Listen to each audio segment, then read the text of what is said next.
Lemon சாதம் செய்ய போகிறோம். லெமன் சாதம் செய்யறதுக்கு எல்லா திங்ஸ் எடுத்து வச்சிட்டேன். அதுக்கு முன்னாடி நான் ஒரு சின்ன பொடி செஞ்சுக்கிறேன்.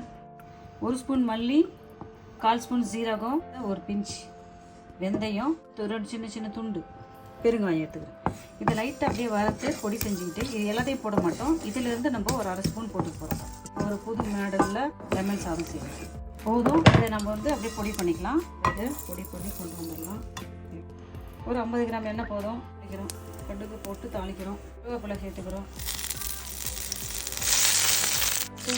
கடலைப்பயிறு 1 ஸ்பூன் நம்ம சேர்த்துக்கலாம். ஒரு கைப்பிடி மல்லாட்டை பயிர் சேர்த்துக்கிறோம். ஒரு கைப்பிடி மல்லாட்டை பயிர் போட்டு இது கூட வறுத்துக்கிறோம். ஒரு கைப்பிடி முந்திரி பயிர் போட்டுக்கிறோம். நறுக்கி வச்ச இஞ்சி சேர்த்துக்கிறோம். கொஞ்சம் குட்டி குட்டியாக இஞ்சி சேர்த்து வச்சுக்கிறோம். இது கொஞ்சம் நறுக்கி வச்சா பூண்டு சேர்த்துக்கிறோம். நான் பொடியாக நறுக்கிய பூண்டு சேர்த்துக்கிறேன். 3 பச்சை மிளகா நல்லா கீறிட்டு நல்லா சேர்த்துக்கிறேன். நான் 2 காஞ்ச மிளகா சேர்த்துக்கிறேன். காஞ்ச மிளகா பச்சை மிளகா இது எண்ணெயில் போட்டுக்கிறேன். வெங்காயம் குட்டி குட்டியாக வெட்டிட்டு நான் சேர்த்துறேன். அதுக்கு தக்காளி பழத்தை சேர்த்துறேன்.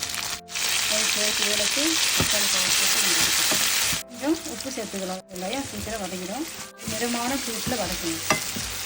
ஏன்னா ஏற்கனவே பயிரெல்லாம் நல்லா வறந்துருந்துச்சு. இந்த நேரத்தில் நமக்கு அதிகம் அனல் வைக்க தேவையில்லை. மிதமான சூட்டில் நம்ம இதை மறுபடியும் வதக்கணும். இதில் கொஞ்சம் நம்ம மஞ்சள் தூள் திட்டமாக சேர்த்துக்கலாம். சின்ன ஸ்பூனில் 1 ஸ்பூன் மஞ்சள் தூள் போட்டு இதை அப்படியே நம்ம வறுத்து பொடி செஞ்ச அந்த பொடியிலேருந்து நம்ம நிறைய போடல. இங்கே பாருங்கள், 1/2 ஸ்பூன் போடும். சின்ன ஸ்பூனில் நம்ம 1 ஸ்பூன் போட்டுக்கலாம். பாருங்கள், 1/2 ஸ்பூன் போட்டால் இப்போ 1/2 ஸ்பூன் போட்டுக்கலாம். அவ்வளோதான். இதை அப்படியே போட்டு நம்ம இதில் வதக்கிக்கிறோம். ஏன்னா இது ஏற்கனவே நம்ம வறுத்து அரைச்சோம். எல்லா பொடியும் சேர்த்துக்கக்கூடாது. சும்மா 1 ஸ்பூன் போட்டால் போதும். கொத்தமல்லி தழை போட்டுக்கிறோம். இது என்ன அழகாக எல்லாமே பச்சை வாசனை போய் வந்துச்சு. இப்போ நம்ம கடைசியாக நம்ம எடுத்து வச்ச லெமன் ஜூஸை நம்ம இதில் சேர்க்குறோம். 2 லெமன் ஜூஸ் சேர்த்துக்கிறேன் நான். உங்களுக்கு புளிப்பு அதிகம் வேணும்னா நீங்கள் 3 கூட சேர்த்துக்கலாம். லெமன் ஜூஸ் சேர்த்துன பிறகு நம்ம அடுப்பு நிறுத்திடணும். இதில் நம்ம சாதம் போட்டு கிண்ட போகிறோம். இது உதிரியாக வடித்து வச்ச 2 கப்பு சாதத்தை நம்ம இதில் போடுறோம். பாசுமதி ரைஸை இதாக மேலே கீழமா அப்படியே கிண்ட வேண்டியது. நீங்கள் உப்பு கொஞ்சம் பார்த்துங்க.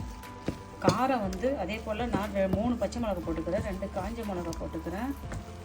உங்களுக்கு மிளகா தேவைன்னா இன்னும் கொஞ்சம் உங்களுக்கு காரம் உரைப்பு தேவைன்னா நீங்கள் இன்னும் 2 மிளகா சேர்த்துக்கலாம். லெமன் சாதம் நம்ம செஞ்சு முடிக்க போகிறோம்.